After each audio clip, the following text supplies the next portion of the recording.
Hello, hello, future global leaders. Today we have Annalise, Leah, and Taylor with me here. Welcome to all three of you. And I wanted to first and foremost start by thanking you, for taking what I would say is the first big step towards thinking on a global level, being the future leaders, which is taking interest in issues that otherwise seem boring to youth of your age and possibly your peers. I'm going to ask one of the questions how we should change that and get some advice from you. But really, thank you from the bottom of my heart for really taking interest in some of these issues. Kudos to all three of you. So to get started, can we do a round of introductions to get a global audience a little bit caught up on the background for all three of you? So we can start with you, Annalise, if you want to introduce yourself and give us a little bit of your background. Hi, I'm Annalise Cornett, and I am currently a student at the New School. I'm a freshman, and I'm studying strategic design and management, and I plan to minor in environmental science. Wonderful. Taylor, do you want to go next? Hi, I'm Taylor Smith. I live in Kirkland, Washington. I'm an equestrian and a student of social justice.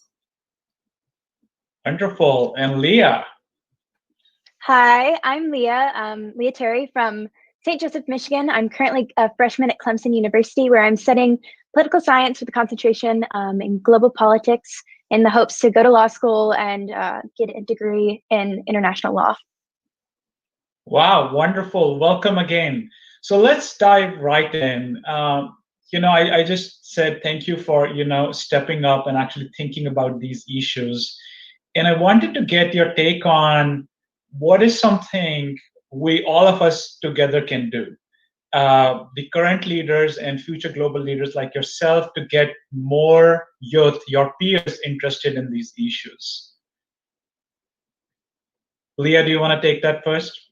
Sure, I can start. I think the key to getting youth involved in global issues is events like this and creating and continue a conversation between the youth of our world and global leaders.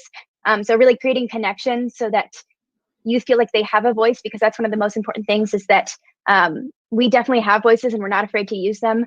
So we just need to be able to have a conversation with the people who are in charge right now, so that we feel that progress and what we're striving for in progress can be made. So I think that's really just the first key, is creating and continuing a conversation between the youth and the global leaders. Got it. Wonderful. Taylor, you are the youngest of our panel, and how do you envision what can we do more together to get your peers and your friends and family of similar age group more interested in some of these issues, have them think about it? Any thoughts? Yeah, I think that I know a lot of children love making bears at Build-A-Bear. I used to love that when I was younger. And I think if we could find a way to incorporate the Sustainable Development Goals into the Build-A-Bears, maybe making each bear a color and making it connected to one of the goals.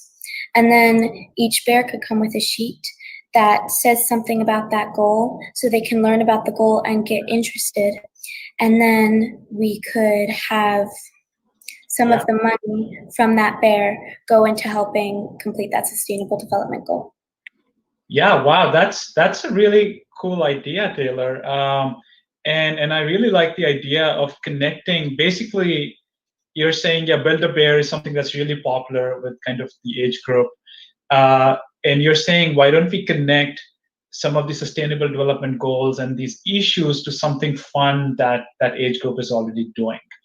That's actually a wonderful idea, and I think that probably applies to in many other activities. Like Leah's, in college, maybe she isn't into building bears anymore. Maybe Leah, you are. I don't know, but that's a really good point. Maybe we can find activities that college students are really into and connect some of those goals to it. So that's awesome, Taylor. Annalise. Yeah, so I kind of agree with Taylor on that, and I was going to say a similar thing. I think that sometimes looking at all the goals all together at once can be a little overwhelming for people my age. And on social media and stuff, we're constantly getting information about all the issues there are that need to be solved in the Yeah. world. But I think through finding something you're truly passionate about and connecting it to those goals, you'll be able to just focus in and direct your attention on maybe just trying to solve one or two of them just to start. So that's wonderful. So Annalise, let me maybe ask you a follow-up question just to get a global audience a little bit more peak.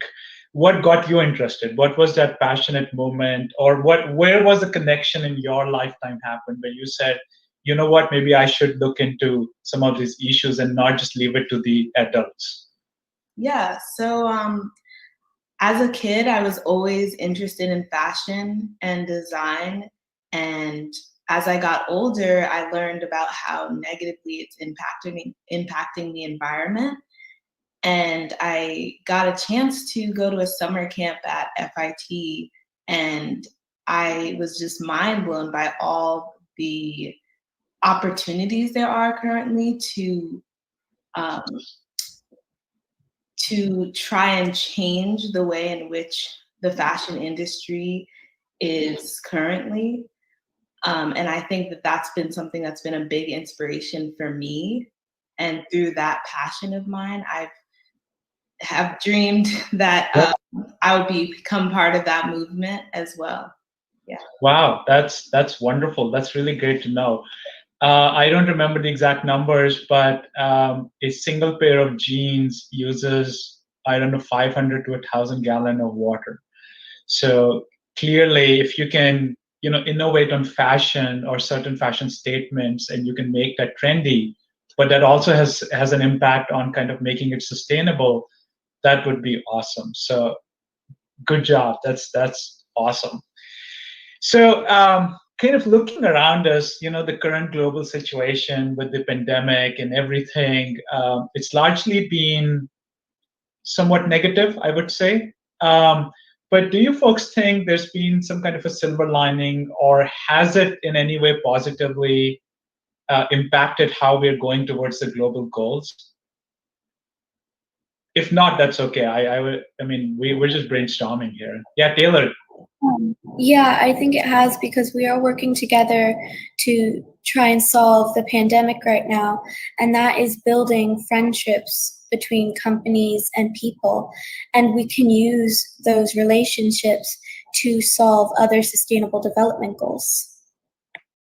That's a really good point. Yes, we have come together in a way during this pandemic, uh, which we did not used to. And we used to say, hey, look, doing sustainability or accomplishing some of these goals is hard because we cannot come together. So that you have a really good point, Taylor, that we've done that. So that's awesome. Any other positives we can highlight here? I think in some ways, like the pandemic and our use of waste, especially in this country, like this is something I've noticed on my campus. Because we can't use reusable plates, we can't use reusable utensils. We're having to use a lot of styrofoam or plastic. So in that way, it's a negative. But I think the fact that we're seeing this and we're seeing that we need new resources and new sustainable resources for food distribution is something that can prompt growth in the future and can prompt development in this sense, so that even if it's not the traditional reusable, we're using a less wasteful Yep. source, Yeah. if that makes any sense. The meta point there is we are innovating on things we did not need to innovate on. Case in point, I was out shopping, which is the really highlight of the day these days, and I saw a bamboo plate, which I had not seen, and they looked really fancy, and I'm sure they have a lot less carbon footprint than ceramic, or some of your styrofoam is completely bad for the environment. So that's a really good point. So innovation is happening in places where we did not innovate because we didn't need to. That's awesome. Annalise, have you noticed anything possibly somewhere in the fashion space or beyond? I would say that lack of being able to be together right now has really made people recognize the importance of connecting. And we are in kind of a social media age. And a lot of the times we're just looking at each other through our phones, but I don't think we ever thought that we would get to this extent of being on Zoom all the time and stuff. But I think that, especially for me, one thing I've really, really recognized an importance in is the fact that we as human beings really need to be connected with each other face to face. And I hope that soon I'll be able to go to college and go to school. But I think that globally across the world that people have recognized that they need to see each other face to face. And yeah, I think that's Yeah. acted. So, yeah, that's actually a really deep point you made there. Pre-pandemic, if you looked at social media and the marketing and the perception of it, it was a proxy for not seeing people. You would say, "Oh, yeah, social media keeps us connected." That was the whole narrative. And what we've realized that that's not enough. As humans, we need a lot more human connection. And so, in some ways, possibly will come out of this valuing something that social media or scrolling through Instagram post can never, really fill that gap. So you're absolutely right, Annalise, that it's highlighted the importance of that human connection that goes beyond and transcends just digital and social media. That's a really good point. Those are awesome points.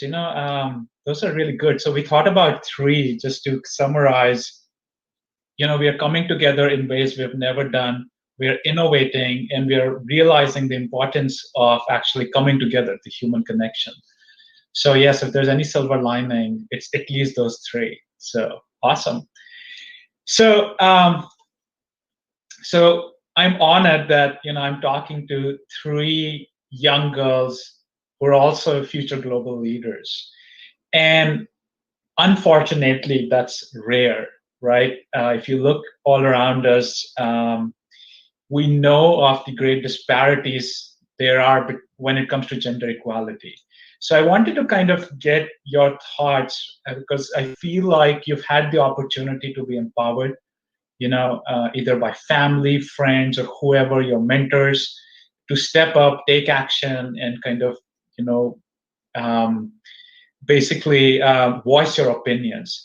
So, what do you think some of the steps we can do to close the gender equality gap, and what is some advice you would give kind of the young girls who are watching this? I personally think that one of the most important steps to closing the gender equality gap is education, and that's on an international scale, especially. It's one of the sustainability goals is education for all and education for girls in particular, because when girls are educated and when they're learning what the boys or what the others are learning, then they have that empowerment, they have that knowledge. And it's really interesting. I'm taking an honor seminar this semester about the elections in just 2020, and we did a significant part, and I did a project on women in politics, and just how women are usually just as qualified or overqualified for roles than men, but a lot of times they don't feel as if they are, and a lot of that's because they have to balance their personal life with their work life. So I think it's really just key that we are educating women and educating young girls at this stage and empowering them so that they feel they are just as qualified as men, as boys, to run for office, to take CEO positions, to hold positions of power in our world. So I think it starts with education, and then it also starts with other girls lifting up other girls all across the world. Yep. So Leah, you mentioned education, and that is critical. And that's a topic we can delve into, is kind of why education for girls is important, and you really highlighted it.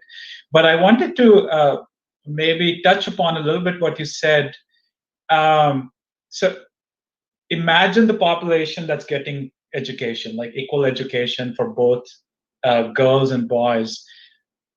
would you say you would have advice on top of it? Because I think, yes, we've done okay when it comes to education in certain parts of the world. For some parts of the world, that is a whole another problem.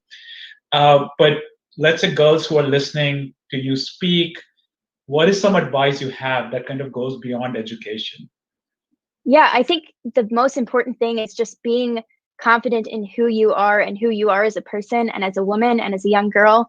Because that's something even I have been empowered by my family, by my friends all growing up, but I still had a lot of self-confidence issues, as many young girls do growing up. And part of that is because women and girls are cast in the light that we have to be a specific look or a specific act a specific way to be considered womanly or ladylike. And I think what I want to tell young girls is just to be yourself and to be confident in 100% who you are. Because I think confidence is key, and confidence is key to feeling empowered. And when I feel confident about myself is when I feel like I can speak to others and I can share what I want to share. So that's probably my number one thing is just don't get so caught up in what the world is telling you you have to be. Just be you and be confident in that always. Awesome. So believing in yourself starts there. Taylor or Annalise, do you want to add something to kind of what advice you would give to your peers or other young girls listening to this? Any advice? I would just say the thing that I find helped me the most growing up to be empowered, the empowered woman I am now, is just finding my community, whether it's just, my mom or just a few friends. It doesn't have to be a bunch of people, but just finding those few people who really, no matter what, will support you. And they can be female, male, whatever, and people that will lift you up, because over time you'll find yourself doing the same thing for others. Wonderful. Taylor, you were about to say something. Yeah, I would also just say speak up, tell your truth to the world, just be who you are and no one else. Awesome. That's very powerful message. I absolutely love it. So with that context and kind of with that advice you've been giving to our young listeners and even the current leaders and thinkers, from your perspective, kind of as youth, as students, what do you see some challenges? I know we're talking about how we should change the world. We've highlighted some of the positives, even in spite of this pandemic. Kind of going forward, given all three of you are empowered, you've come up, you're speaking, and you're doing great. But what are some of the roadblocks that you need help with? What are the roadblocks that maybe the rest of the audience can, think about, remove for future leaders like yourselves?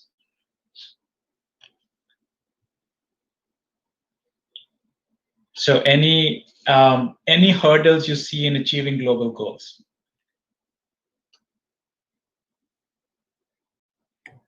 I might say just maybe a lack of strong leadership.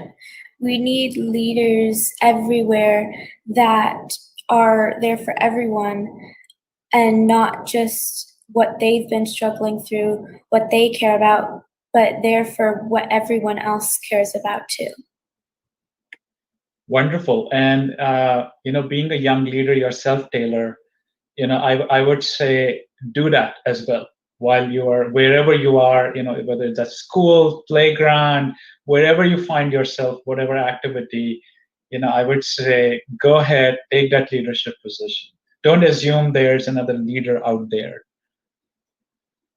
Annalise or Leah, do you want to add anything, any hurdles, anywhere you think the current leaders, for instance, or the current decision makers should help focus their energy on to remove hurdles for youth like yourself when it comes to sustainable development goals?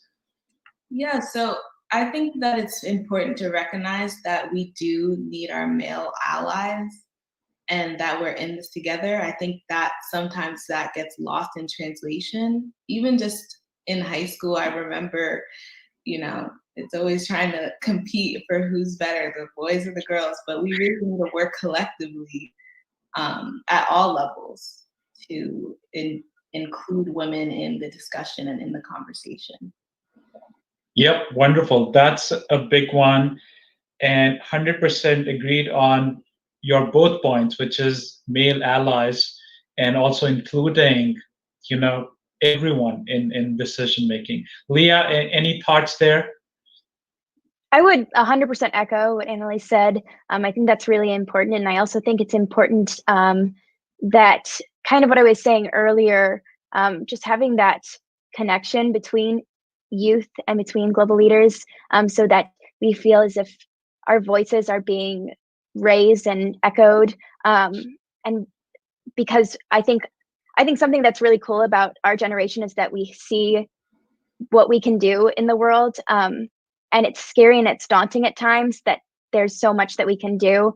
But really just having global leaders that will connect with us and kind of echo what the youth are saying and recognize that we're trying to begin our journey on working towards sustainability. Wonderful. Awesome.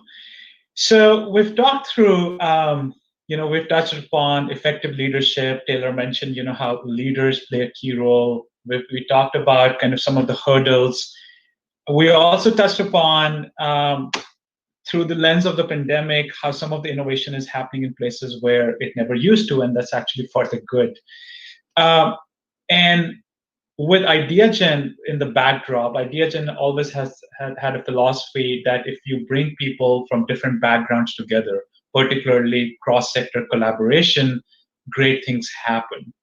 And I wanted to see if the three of you have any thoughts there. Is that a good idea? How can we change that? How can we foster more cross-sector collaboration? How can we essentially have people who don't necessarily talk to each other in their day-to-day jobs or going to school or whatever it is, talk to each other so that we can work on these big problems from various angles?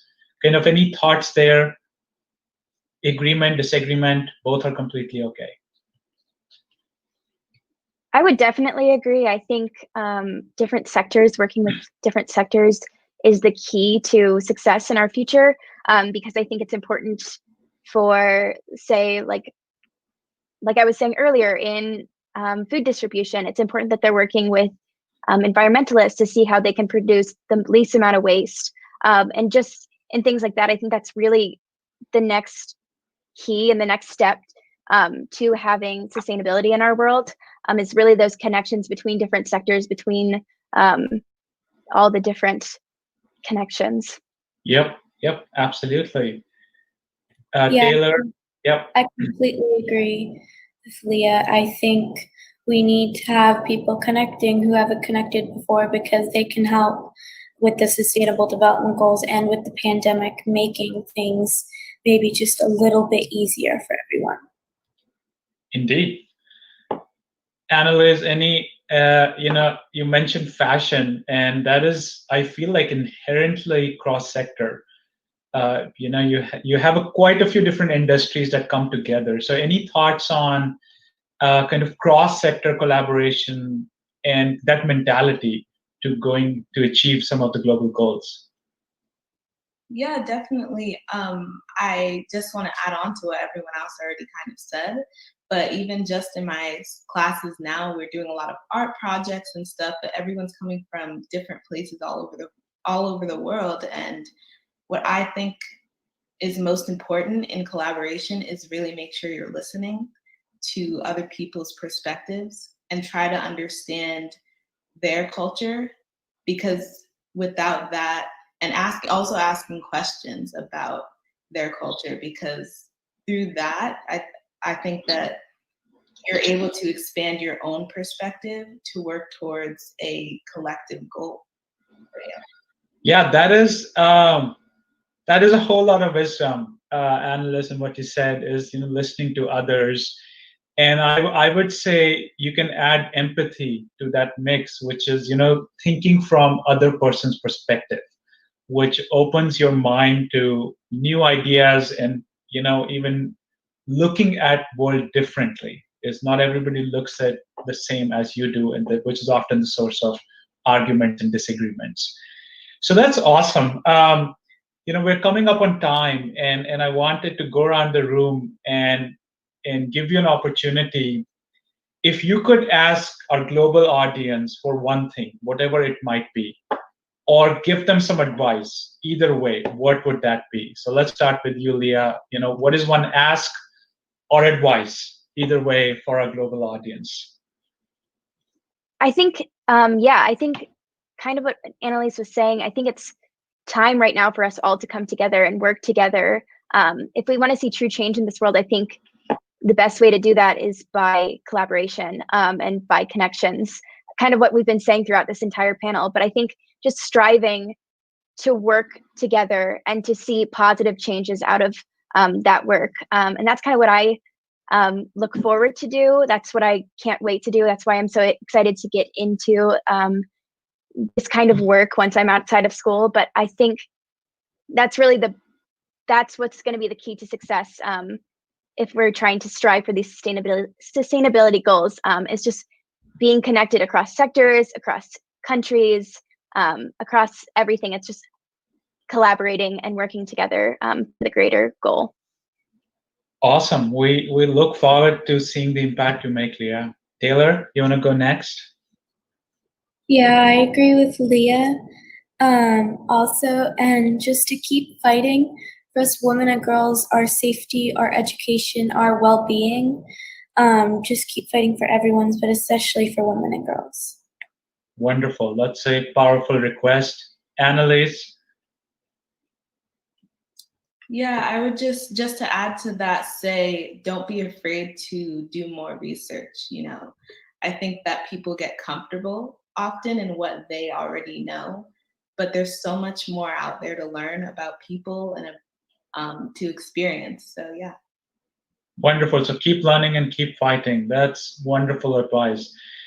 Thank you, all three of you. And I will personally make sure I check in next year, maybe in another year, to see where all of you are. And I cannot wait to see the impact all three of you will have on our world. Thank you so much for your leadership. And as I said, I'm honored and proud of all three of you at such a young age, taking interest, not just interest, actually taking action and concrete steps towards making this place, this world, a better place. Thank you.